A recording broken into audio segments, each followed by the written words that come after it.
soyez les bienvenus dans l'espace des livres et les plaisirs de Marc Page. Votre invitée est née en 1984, ce qui en fait encore d'elle, d'après son éditeur, une jeune trentenaire. Elle vit du côté de Lille avec sa famille. Après un récit autobiographique, Combien de temps, publié en 2011, elle se lance dans la fiction et publie en mars 2015 son premier roman, Fidèle au poste. Ce texte connaît très vite un vif succès et parvient à séduire plus de 25 000 lecteurs en auto-édition avant d'être repéré par les éditions Michel Lafon et de sortir en librairie en mars 2016, puis dans les pays anglophones en août 2016. Depuis, ce sont plus de 250 000 lecteurs qui ont été conquis par ce thriller psychologique. Son deuxième roman, Au nom de quoi, sort lui en 2016. Par obligation éditoriale, il est dans un premier temps publié sous le pseudonyme de Dorian Munn. Ce texte revient par le biais de la fiction sur la soirée du 13 novembre 2015, on s'en souvient tous,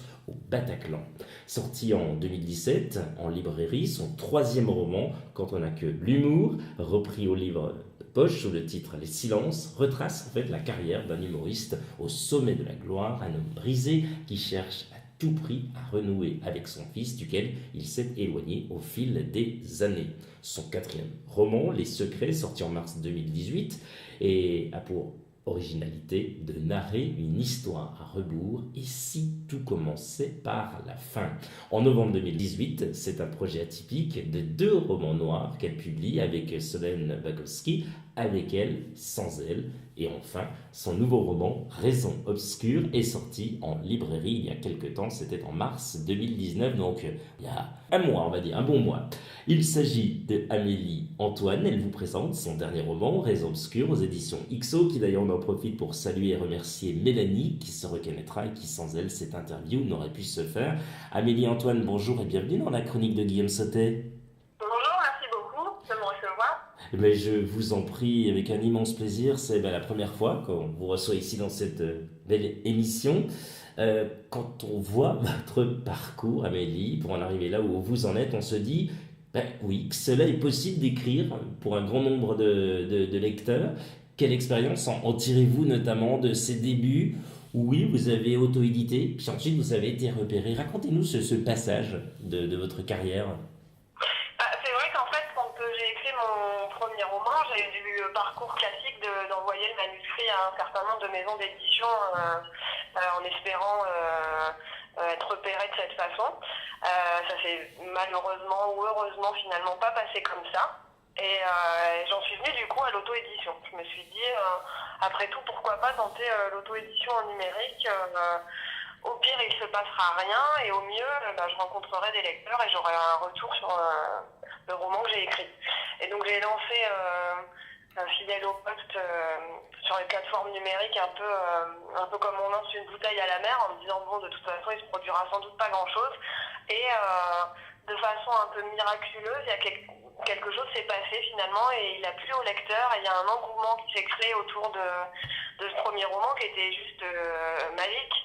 Et c'est vrai que pendant longtemps, ça a été difficile pour moi de me dire que j'avais pas la reconnaissance d'une maison d'édition d'un point de vue légitimité, parce que je suis quelqu'un qui a beaucoup de doutes et qui n'a pas forcément extrêmement confiance en ce qu'elle fait.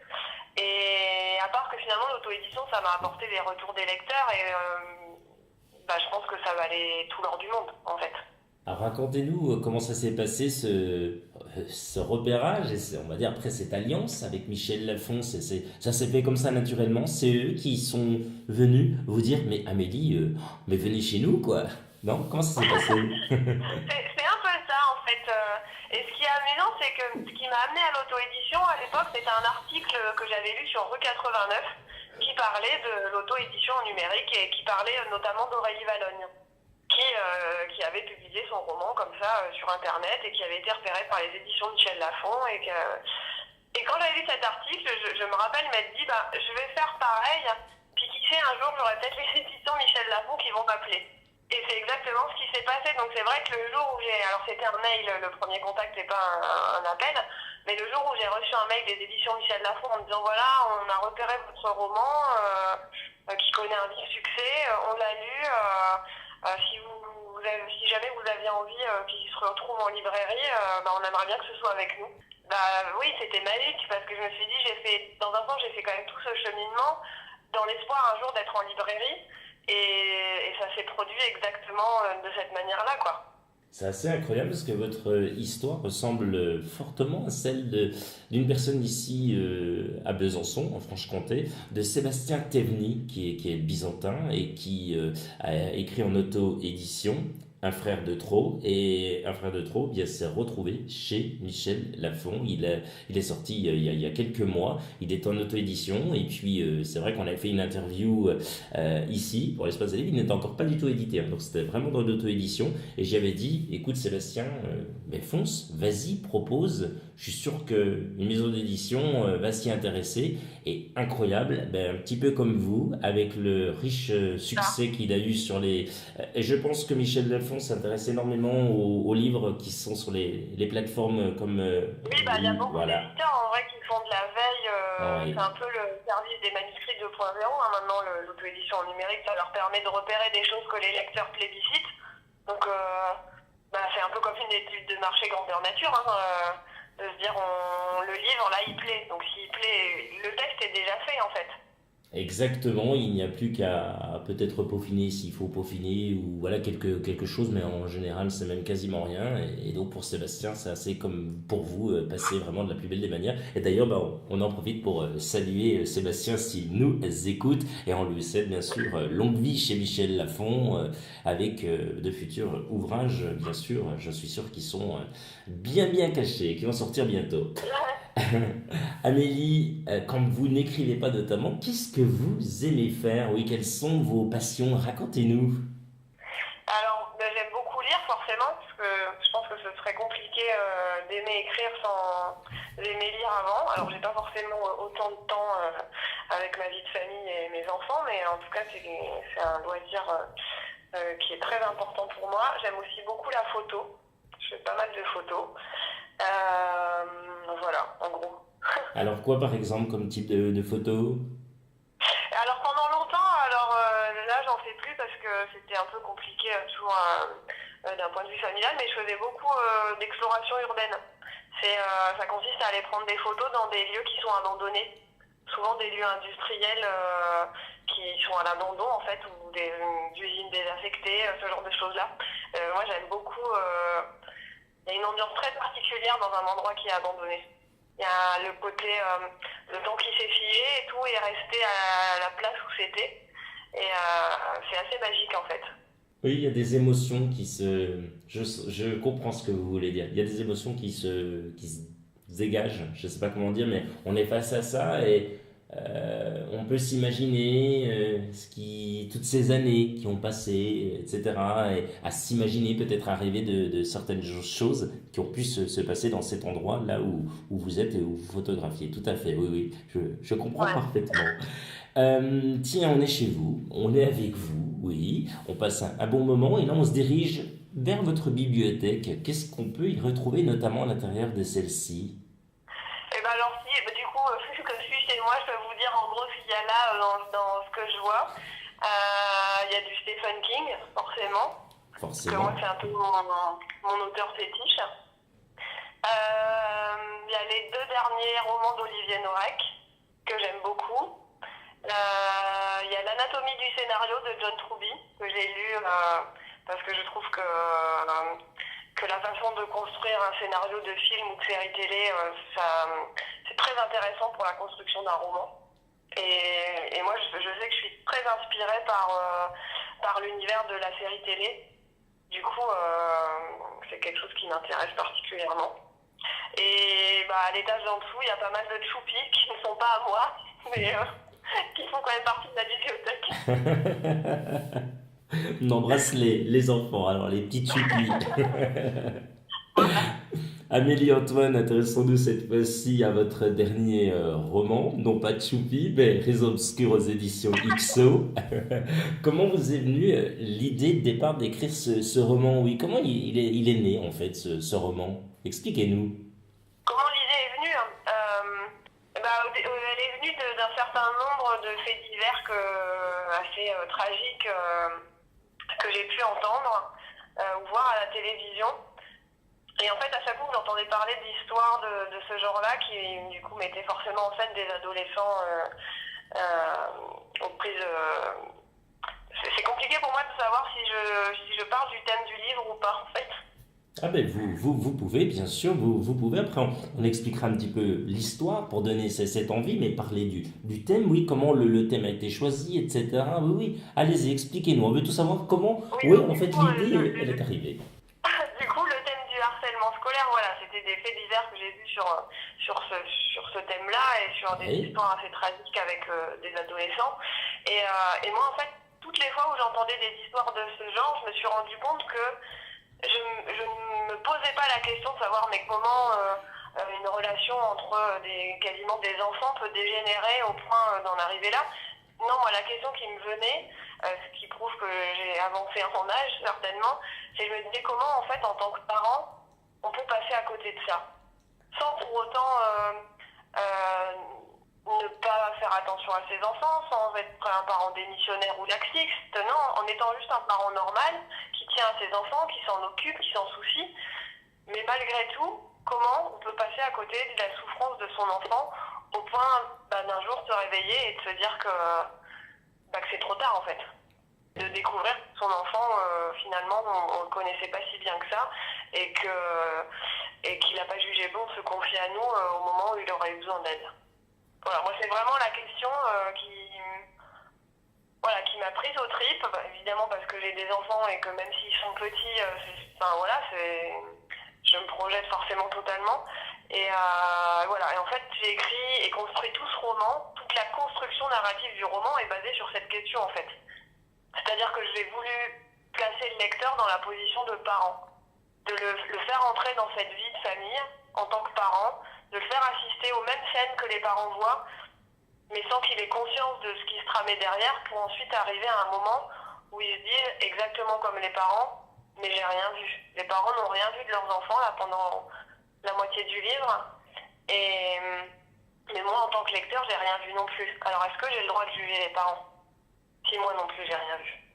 bien ça, cette idée de mettre le lecteur, en quelque sorte, à l'intérieur du livre, à se dire, Ah. mais oui, peut-être que celles et ceux qui nous écoutent aujourd'hui, ça leur est arrivé. Ils vont lire le livre et ils vont se dire, mais oui, c'est un sujet qui nous touche parce que il y a peut-être 2 ans, 3 ans ou 10 ans, ça nous est arrivé, ou on connaît quelqu'un, ou voilà, il y a toujours des connaissances et autres. Et c'est vraiment bien ce que vous avez fait, c'est ce que j'allais vous dire, cette facilité à nous captiver de cette façon et nous dire, mais oui, elle nous prend par la main et on a envie que de tourner les pages, on est captivé par ce que vous nous racontez et franchement, bravo, on va revenir sur l'histoire en elle-même dans quelques instants. Amélie, racontez-nous, vous avez déjà fait en quelques mots, mais oui, cette phase d'écriture, est-ce qu'il y avait aussi de la recherche, parce que je pense qu'un thème comme celui-ci, il faut quand même se documenter, et puis la phase d'écriture, oui, les chapitres aussi, comment ça s'est construit. Puis est-ce qu'il y avait un plan, comme peuvent le faire certains auteurs? Expliquez-nous.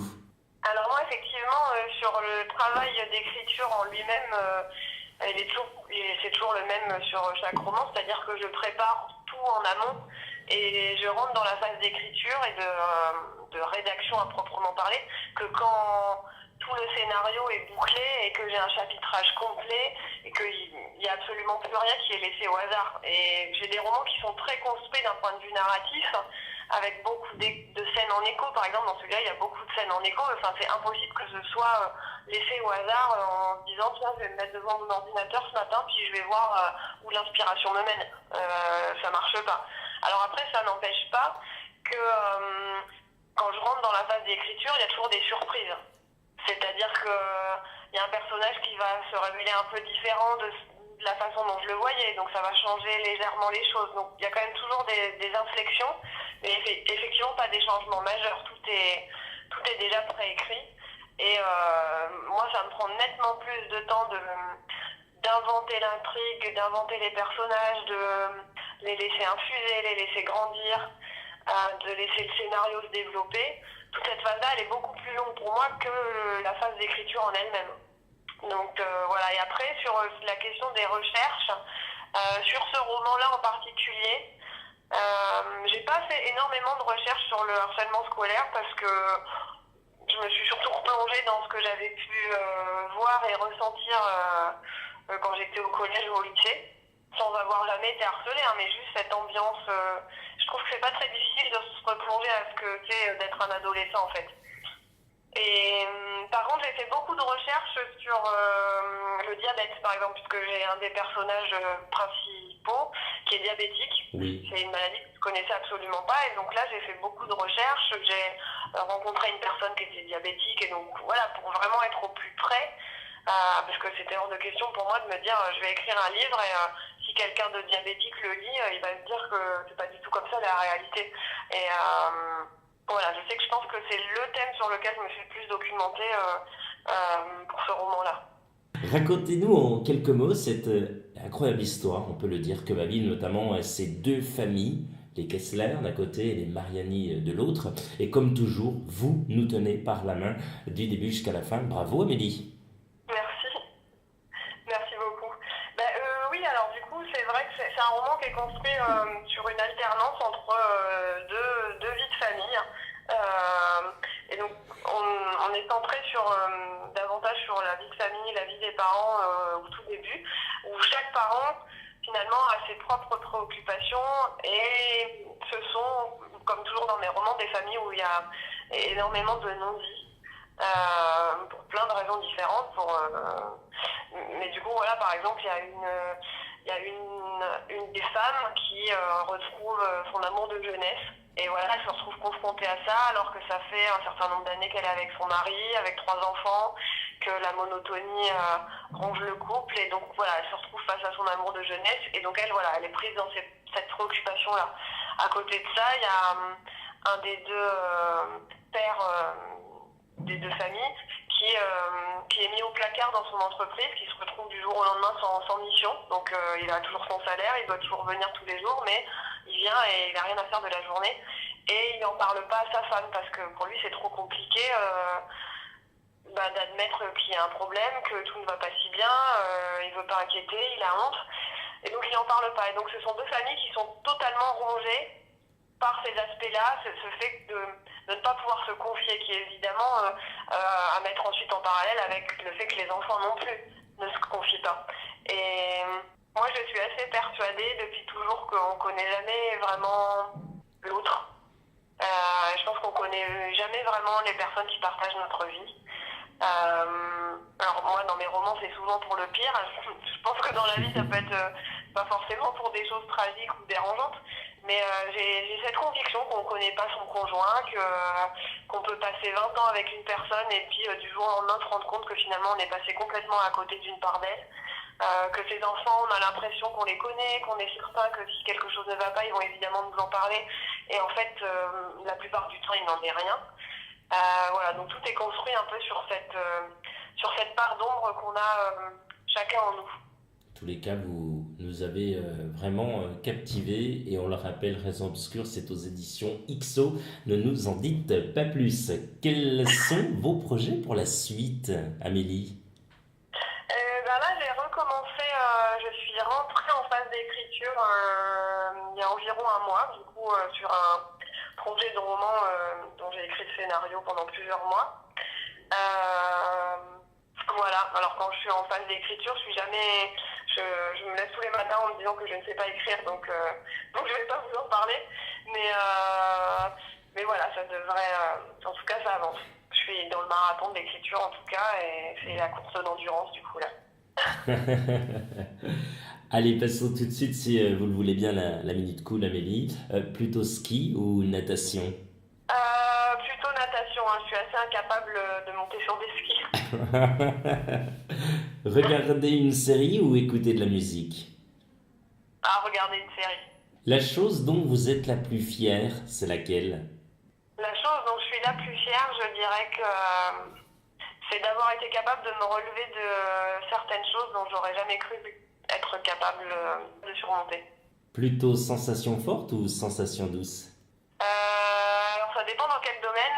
Si on parle de manège, je vais dire sensation douce. Puis alors sensation forte?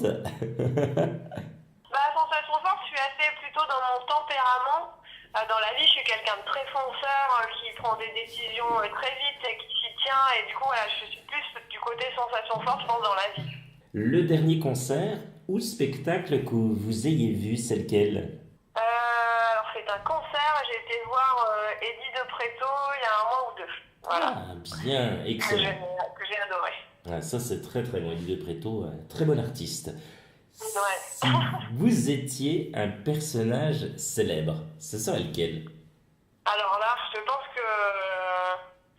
que je n'aimerais pas du tout être un personnage célèbre parce que j'aime au contraire. Alors c'est compliqué hein, en étant écrivain d'avoir cette part de public, mais en tout cas moi c'est quelque chose qui m'attire pas du tout la célébrité. J'aime bien l'anonymat et j'ai un côté artiste parce que j'écris, mais je pourrais pas être une artiste publique en fait. Voilà. Ça répond un peu. Oui, bah oui, tout à fait. On prend la réponse. D'accord. Enfin, Amélie, si vous aviez un rêve, ce serait...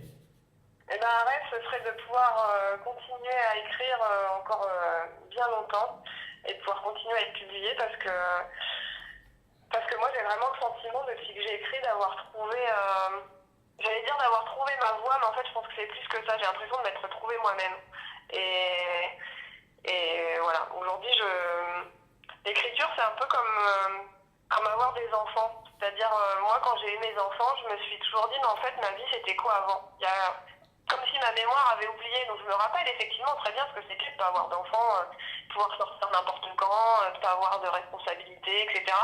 Et en même temps, je ne sais pas de quoi pouvait être remplie ma vie avant d'avoir des enfants. Et ben, l'écriture, c'est exactement le même sentiment que j'ai. Je ne sais pas de quoi ma vie était remplie avant d'écrire. C'est une sorte d'équilibre. Ouais, c'est ça. Et de sens. Amélie Antoine, rappelons que vous êtes l'auteur de Raisons obscures aux éditions XO. Merci d'avoir accepté l'invitation de la chronique de Guillaume Sautet. Eh ben, merci beaucoup à vous de me l'avoir proposé. On espère que vous avez passé un bon moment en notre compagnie. Ah ouais, très bon moment. Et on vous dit alors à très bientôt pour le prochain. Bah, avec grand plaisir.